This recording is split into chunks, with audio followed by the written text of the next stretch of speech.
বন্যার কারণে এইচএসসি পরীক্ষায় শিক্ষার্থীরা অংশগ্রহণ করতে পারবে কিনা, আর কোন কোন বোর্ডের শিক্ষার্থীরা অংশগ্রহণ একেবারেই করতে পারবে না, আর অংশগ্রহণ করতে পারলেও তাদের পরীক্ষার ফলাফল কীরূপ হতে পারে, আর আমাদের এই পরীক্ষা কেন এখনই বন্ধ করে দেওয়া উচিত, এই সকল বিষয় নিয়ে বিস্তারিতভাবে আলোচনা করব। তাই তোমাদের কাছে রিকোয়েস্টটি হচ্ছে যে তোমরা এই ভিডিওটি প্রচুর পরিমাণে শেয়ার করে দাও কিংবা ডাউনলোড করে তোমার প্রোফাইলে আপলোড করে দিতে পারো। এর কারণ হচ্ছে যে আমার এই ভিডিওটি বা আমরা যারা প্রতিবাদ করতেছি তোমাদের পরীক্ষা নিয়ে, এই ভিডিওটি যদি উচ্চ স্তরে বা উচ্চ মহলে যায় তাহলে হয়তো তোমাদের পরীক্ষাটি স্থগিত হতে পারে। আর এই পরীক্ষাটি এখন স্থগিত হওয়ার কারণ হচ্ছে যে তোমরা 10 থেকে 12 বছর পড়াশোনা করে দীর্ঘ পরিশ্রম করে কিন্তু তোমরা তোমাদের এই পরীক্ষা পর্যন্ত আসছো, আর এখানে যদি তোমার একটা বন্যার কারণে তোমরা পড়াশোনাটাই করতে না পারো, তোমরা যদি তোমাদের ঘরেই ফিরে যেতে না পারো, তোমরা যদি তোমাদের বইগুলো হারিয়ে ফেলো, তোমরা যদি তোমাদের এই বই না সংগ্রহ করে, তোমাদের এই বইগুলোতে অনেকগুলো দাগানো ছিল, মার্ক করা ছিল, ইভেন তোমরা যদি পড়ার সুযোগটাই না পাও বা তোমাদের যে প্রস্তুতি সেটা যদি তোমরা ভালোভাবে না নিতে পারো, তাহলে তোমরা পরীক্ষা কীভাবে দিবা।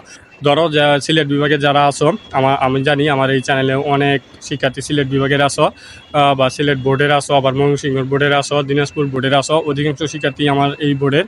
তো তোমরা দিনাজপুর থেকে একজন আমাকে কমেন্ট করেছো এবং মেসেজ পাঠিয়েছো যে স্যার আমাদের বন্যায় যে অসুবিধা সেই কারণে আমরা কিন্তু পরীক্ষায় অংশগ্রহণই করতে পারবো না।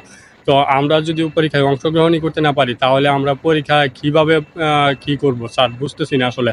এরকম আরেকজন পাঠিয়েছ মেসেজ, যে লিখেছ যে স্যার আসলে আমরা যে অবস্থায় আছি এই অবস্থায় তো আমাদের পরীক্ষা তো দূরের কথা, আমরা বেঁচে থাকবো কিনা সেটাই আসলে সন্দেহ আছে। আমাদের বাড়িঘর নেই, আমরা বাড়িঘর থেকে বেরিয়ে চলে আসছি, এখন আমরা পরীক্ষা তো দূরের কথা, আমরা এখন এই পরিবেশে আমরা নিজেরা আসলে যে মৌলিক চাহিদার মধ্যে আমাদের বাসস্থান, খাদ্য এটা পাবো কিনা সেটাতেই আমরা সন্দেহ আছে। তো এই যে একটা শিক্ষার্থী তাদের জীবন নিয়ে যুদ্ধে আছে, সেই জায়গা থেকে সে পরীক্ষাটা আসলে কীভাবে। তো অনেকে আবার বলতে পারো যে একটা বিভাগে কিন্তু একটা বোর্ডে কিন্তু প্রত্যেকটা জায়গাতে বন্যা হয় নাই, এক জেলায় কিংবা 2 জেলায় বন্যা হয়েছে। যেমন ঢাকা বিভাগে তোমরা অনেকে স্বস্তিতে আসো, কিন্তু স্বস্তিতে থাকার পরেও তোমরা অনেকেই জানো না যে ঢাকা বিভাগেও কিন্তু ঢাকা বিভাগে যে বন্যাটা হয়েছে সেটা হচ্ছে কিশোরগঞ্জ। তো কিশোরগঞ্জ সম্পর্কে তোমরা অনেকেই জানো, মিঠামই নষ্টগ্রাম। তো এই এরিয়াতে কিন্তু প্রচুর পরিমাণে বন্যা হয়েছে। তো ওরা যেহেতু সহনশীল, বন্যা সহনশীল মানুষ, তো তারা কিন্তু কোনো না কোনোভাবে পরীক্ষা দিয়ে দিবে, বা তারা সবসময় তাদের প্রত্যেকেরই নৌকা আছে, এই বিষয়গুলো আছে, তো তারা কিন্তু কোনো না কোনোভাবে পরীক্ষায় অংশগ্রহণ করবে। কিন্তু এখানে বিষয়টা যেটা হচ্ছে সেটা হচ্ছে যে তোমাদের যেই ব্যাপারটা ঘটছে যে সিলেট বিভাগে কিন্তু বন্যায় অভ্যস্ত না, এই 2-3 বছর ধরে কিন্তু ওইখানে বন্যা হচ্ছে। যেমন ময়মনসিংহ বিভাগে বন্যায় অভ্যস্ত না, সেখানে বন্যা হচ্ছে। আবার দেখা যায় দিনাজপুর বোর্ডেও কিন্তু বন্যায় অভ্যস্ত না, সেখানে বন্যা হয়েছে। তো অভ্যস্ত আর অনভ্যস্ত সেটা তো বলা ঠিক না, কিন্তু এখানে বিষয়টা যেটা ঘটছে যে বন্যায় যে মানুষগুলো আটকে আছে তাদের কিন্তু আশ্রয় কেন্দ্র হিসাবে আমাদের স্কুল, কলেজ, বিশ্ববিদ্যালয় এগুলোকে টার্গেট করা হয়, আর সেখানে কিন্তু আমাদের তাদেরকে আশ্রয় কেন্দ্র হিসাবে আশ্রয় দেওয়া হয়। তো সেখানে আবার এই আশ্রয়গুলো কারা নেয়? আমাদের মতো শিক্ষার্থীরাই নেয়, তোমাদের মতো শিক্ষার্থীরাই নেয়। তো যারা নিজেদের ঘর ছেড়ে বাহিরে আছে তারা এখন নিজেদের বাঁচার যেই তাগিদ সেটাতেই নাই। তো তারা এখন আবার পরীক্ষায় অংশগ্রহণ কিভাবে করবে? তোমরা জানো যে পরীক্ষার আগ মুহূর্তে এত দিনরাত পরিশ্রম করে পড়েও কিন্তু ভালো একটা ফলাফল অর্জন করা যায় না, কারণ পূর্বে আমরা যতই ভালো পড়ি না কেন সেটা কিন্তু পরীক্ষার আগ মুহূর্তে এসে ভুলে যাই। তো এই বিষয়গুলো কিন্তু আমাদের মাইন্ডে থাকতে হবে, আর সেই মাইন্ড থেকে কিন্তু আমাদের পরীক্ষাটা পিছানো অত্যন্ত জরুরি। আর তোমরা যারা এই ভিডিওটি দেখতেছো তোমরা ফেসবুক, ইউটিউব যেখানে পারো সেখানে শেয়ার করে দাও, যাতে করে এই ভিডিওটা উচ্চ মহলে চলে যায়, আর তারা যাতে এই বিষয়গুলো চিন্তা করে। আসলে গতকালকে তারা একটা বিজ্ঞপ্তি দিছে যে পরীক্ষা কোনোভাবেই পিছানো সম্ভব নয়, কিন্তু একজন শিক্ষার্থী যেহেতু 12 বছর ধরে পড়াশোনা করতেছে, তো সেই জায়গা থেকে সে যদি একজন শিক্ষার্থী তার পরীক্ষাটাই অংশগ্রহণ করতে না পারে তাহলে তার অবস্থাটা কি হবে? আপনারা হয়তো পরীক্ষাটা 1 মাস পিছিয়ে দিবেন, 1 মাস পিছিয়ে দিলে হয়তো সবাই পরীক্ষায় অংশগ্রহণ করতে পারবে, আবার বন্যা একটু বাড়তেও পারে। কিন্তু এখানে আপনার বলা বিষয়, এখন যে পরিবেশ আছে সেই পরিবেশে শিক্ষার্থীরা কোন পরিবেশে পরীক্ষা দিতে পারবে সেটা আপনাদের বিবেচনার মুখ্য বিষয়, কিন্তু আপনারা সেটা কি করতেছেন কিনা। তার পাশাপাশি যেটা হচ্ছে যে আপনারা সিলেট বোর্ডের পরীক্ষাটা 9 তারিখে দিয়েছেন, 30 তারিখের পরীক্ষা 9 তারিখে দিয়েছেন। এখন সিলেটে যেই বন্যাটা হয়েছে সেই বন্যাটা কিন্তু এখনো আছে, সেই বন্যাটা যদি চলেও যায়, আমি ধরে নিলাম বন্যাটা চলে যাবে, আর চলে যাওয়ার পরই কি তারা তাদের যে বাসস্থান সেটা কি পুনর্নির্মাণ করতে পারবে কিনা, আর পুনর্নির্মাণ করতে পারলেই তাদের বইগুলো সংগ্রহ করে তারা কি সেই প্রকৃত প্রিপারেশনটা নিতে পারবে কিনা। আমার মনে হয় যে সিলেট বোর্ডের পরীক্ষাটা আরও পিছিয়ে দেওয়া উচিত, যতক্ষণ পর্যন্ত না তারা তাদের বাসস্থান তৈরি করবে এবং তারা পড়ার মতো একটা পরিবেশে আসবে। যতক্ষণ না তারা পড়ার মতো পরিবেশে আসতে পারবে না, ততক্ষণ পর্যন্ত তাদের পরীক্ষাটা পিছিয়ে দেওয়া উচিত। এবং শুধু তাদের পরীক্ষা না, সমগ্র বাংলাদেশের পরীক্ষাটা পিছিয়ে দেওয়া উচিত। এর প্রধান কারণ হচ্ছে যে শুধুমাত্র সিলেট, ময়মনসিংহ, যেহেতু আপনারা দিনাজপুর, ময়মনসিংহ বোর্ডের পরীক্ষাটা এখনো পিছান নাই, তো তারা তো অনেকাংশেই অনেক শিক্ষার্থী মেসেজ পাঠিয়েছে যে তারা পরীক্ষায় অংশগ্রহণই করতে পারবে না। তো তাদের কথা বাদই দিলাম, আমি সিলেট বোর্ডই ধরে নিলাম।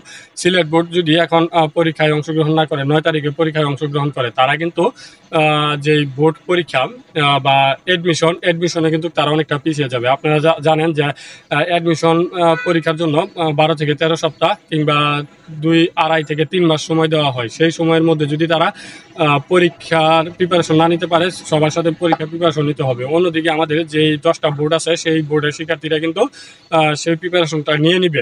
তো মাদ্রাসা বোর্ড এবং কারিগরি বোর্ড নিয়ে কোনো সমস্যা নাই, কারণ তাদের সমগ্র বাংলাদেশের যেই বিষয়টা আছে সেটাই হয়তো পিছানো হয়েছে, বা সিলেট বোর্ডের জন্য হয়তো পিছানো হয়েছে, সমগ্র সেখানেও সমস্যা আছে মেবি। তো তারা কিন্তু এখানে অনেকটা সময় পাচ্ছে না। তো আপনাদের যেটা করণীয়, আমি মনে করি আমার ব্যক্তিগত পর্যালোচনা থেকে, যে সমগ্র বাংলাদেশের পরীক্ষাটা একটা নির্দিষ্ট একটা জায়গায় নিয়ে যান, যেখানে কোনো একটা বিভাগ বা কোনো একটা বোর্ডের শিক্ষার্থীর উপর যেটা বলে অত্যাচার করা হবে না আর কি। আমি মনে করি অত্যাচারী, কারণ তারা কিন্তু এসএসসি অর্থাৎ ইন্টারমিডিয়েটে পড়ার জন্য খুব একটা সময় পায় নাই। তারা মাত্র সময় পেয়েছে আপনার 12 থেকে 13 মাস, এবং তারা কিন্তু ওটু পাসের শিক্ষার্থী, আমি যদি ভুল না করি। তো তাদেরকে এই যে এসএসসিতে একটা ওটু পাস দেওয়া হয়েছে, সেখানে কিন্তু তাদের জানার অনেক ঘাটতি আছে। এখন এসে তাদের এই বন্যা কবলিত এলাকায় সময় আপনারা এই বন্যার সময় তাদের পরীক্ষাটা নেবেন, সেখানে কিন্তু তাদের জানার অনেক ঘাটতি থাকবে। আপনারা হয়তো তাদেরকে ভালো একটা মার্কস দিয়ে দিবেন, কিন্তু তাদের যে জানার বা জ্ঞানের অভাবটা পড়ে যাবে, সেটা কিন্তু আপনারা দিতে পারবেন না, আর সেই অভাবটা কিন্তু তাদের বোর্ড পরীক্ষায় পড়ে যাবে। তো এদিকে আপনার তো সিলেট বোর্ডের যাই হোক 9 দিন পিছাইছেন, আবার বন্যার একটু বেশি সমস্যা হলে হয়তো আর একটু পিছাতে পারেন। কিন্তু ময়মনসিংহ বোর্ড এবং দিনাজপুর বোর্ড, এই বোর্ডে যে বন্যাগুলো হয়েছে, হয়তো শহর অঞ্চলে যারা থাকে, একটু ভালো অবস্থায় যারা থাকে, তারা সুন্দর মতো পরীক্ষা দিতে পারবে। কিন্তু যারা একেবারে প্রত্যন্ত অঞ্চলে, যেদিকে বন্যা হয়েছে, সেদিকে শিক্ষার্থীরা কিন্তু অনেকেই পরীক্ষা দিতে পারবে না প্রকৃতপক্ষে। তো তাদের কথাটাও আপনারা বিবেচনা করবেন। আর তোমরা যারা আছো, তোমরা কিন্তু অবশ্যই ভিডিওটি প্রচুর পরিমাণে শেয়ার করে দিবা, যাতে করে এই ভিডিওটি উচ্চ মহলে চলে যায়। তো এই যে এখানে তোমরা 12 মাস এসএসসি পরীক্ষার্থীরা 12 মাস সময় পাইছে এসএসসি পরীক্ষার জন্য, যেখানে অন্যান্য ইয়ারের শিক্ষার্থীরা 18 থেকে 20 মাস সময় পেয়ে থাকে, কিংবা 24 মাসও সময় পেয়ে থাকে। এখানে তোমরা মাত্র 12 থেকে 13 মাস সময় পাইছো। এই সময়ের মধ্যে কিন্তু পরীক্ষার প্রিপারেশনটা কিরকম হবে সেটা আমরাও বুঝি। তার পাশাপাশি হচ্ছে যে বন্যার জন্য যে অসুবিধা হচ্ছে, সেখানে কিন্তু সিলেট বোর্ড, ময়মনসিংহ বোর্ড, কিন্তু দিনাজপুর বোর্ড, এই 3টা বোর্ডের যে অসুবিধা হবে সেটা না। কারণ কি, দেখো, এই বন্যা নিয়ে কিন্তু তোমরা সবাই, সমগ্র বোর্ডের অর্থাৎ সারা বাংলাদেশের যেই কটা বোর্ড আছে, সকল বোর্ডের শিক্ষার্থীরা কিন্তু এই বন্যা নিয়ে অনলাইনে সারাদিন ধরে তৈরি করতেছ। তো এটাও করা যাবে না, কারণ হচ্ছে যে তোমরা যেই পরিবেশে আসো, সেই পরিবেশে তোমাদের পরীক্ষার প্রস্তুতিটা নিতে হবে। যারা বন্যায় আসো তারা তো নেওয়া সম্ভব না, কিন্তু যতটুকু সম্ভব ততটুকু নেওয়ার চেষ্টা করবে। কিন্তু এর বাহিরে যারা আসো, তোমাদের কিন্তু পরীক্ষা পিছাবে না। তো তোমাদের পরীক্ষা যেহেতু পিছাবে না, আর যদি পিছানো হয়ও, কোনো না কোনো এক সময় কিন্তু তোমাদের পরীক্ষাটা অনুষ্ঠিত হবে। সেই জায়গা থেকে কিন্তু তোমাদের প্রিপারেশন ছাড়লে হবে না। তোমরা যেহেতু ভালো জায়গায় আসো, তোমরা এখন পড়াশোনাটা ভালোভাবে করে নাও, কারণ হচ্ছে যে পরীক্ষা তো হবেই, আজ না হয় কাল, কাল না হয় পরশু। কিন্তু তোমরা যদি অনলাইনে এটা নিয়ে দৌড়াদৌড়ি করো, তাহলে কিন্তু তোমাদের প্রিপারেশনে অনেকটা ঘাটতি চলে আসবে, তোমাদের পড়াশোনায় মন বসবে না, তখন কিন্তু তোমরা পরীক্ষা খারাপ করে ফেলবা। তাই আমার যে উচ্চ মহল আছে, তাদের প্রতি আমার একটাই রিকোয়েস্ট, সেটা হচ্ছে যে আপনারা সমগ্র বাংলাদেশের পরীক্ষাটা 1 তারিখে অনুষ্ঠিত করেন, এতে করে কোনো একটা অঞ্চলের শিক্ষার্থীদের উপর অবিচার করা হবে না। দ্বিতীয়ত হচ্ছে যে পরীক্ষার তারিখ মোটামুটি একটু বেশি পিছিয়ে দেন, কারণ হচ্ছে যে এখন হচ্ছে বৃষ্টি বাদলের দিন, যে কোনো সময় বৃষ্টি চলে আসতে পারে। তো এটাও যদি না জানেন, তাহলে আবহাওয়া অধিদপ্তরের সাথে যোগাযোগ করে বা তাদের সাথে সমন্বয় করে আপনারা পরীক্ষাটি অনুষ্ঠিত করতে পারেন, কারণ তাদের কাছে তথ্য থাকে যে কোন অঞ্চলে কোন সময় বন্যা হতে পারে সেগুলো। তার পাশাপাশি হচ্ছে যে আপনারা যেটা করতে পারেন, যে আসলে প্রত্যেকটা জেলায় আপনাদের তো প্রতিনিধি আছে, সেই প্রতিনিধিদের সাথে যোগাযোগ করেন এবং সেখানকার অবস্থা জানেন। সেখানকার অবস্থা জেনে বুঝে তারপর একটা সিদ্ধান্ত নেন যে পরীক্ষা আসলে কি নেওয়া যাবে কি যাবে না। এই বিষয়গুলো যদি আপনারা করেন, কারণ আপনারা হচ্ছে এখন গার্ডিয়ান, আপনারা যদি এই জায়গা থেকে যদি আপনারা একজন সাধারণ শিক্ষার্থীর কথা চিন্তা না করেন, তাহলে তারা কোথায় যাবে? আসলে যাওয়ার তো কোনো জায়গা নাই। তো আপনারা এই বিষয়গুলো নিজের সন্তান মনে করে শিক্ষার্থীদের আপনারা এই বিষয়গুলো বিবেচনা করবেন, কারণ একজন শিক্ষার্থী যদি পরীক্ষা দেওয়ার পরিবেশে থাকে, তাহলে সে এই কথাগুলো বলবে না। একজন একজন একটা আছে যে আমি প্রিপারেশন নিতে পারি নাই, এইগুলোও কিন্তু আসে অনলাইনে, এগুলোও কিন্তু আসে যে বই তো এখনো শেষ করতে পারি নাই, সময় পাই নাই, এটা হয় নাই, এটা হয় নাই, পরীক্ষা পিছিয়ে দেওয়া হোক। আমি অসংখ্য কমেন্টস দেখেছি ফেসবুকে, ইউটিউবে।